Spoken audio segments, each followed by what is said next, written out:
بسم اللہ الرحمن الرحیم۔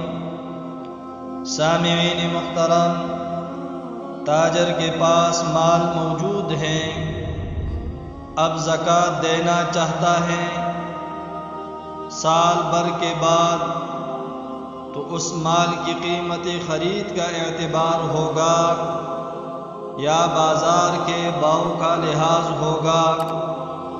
سامعین محترم، مال تجارت کی جو رقم بازار میں بوقت زکوٰۃ دینے کے ہیں، اسی قیمت کے اعتبار سے زکوٰۃ ادا کی جائے،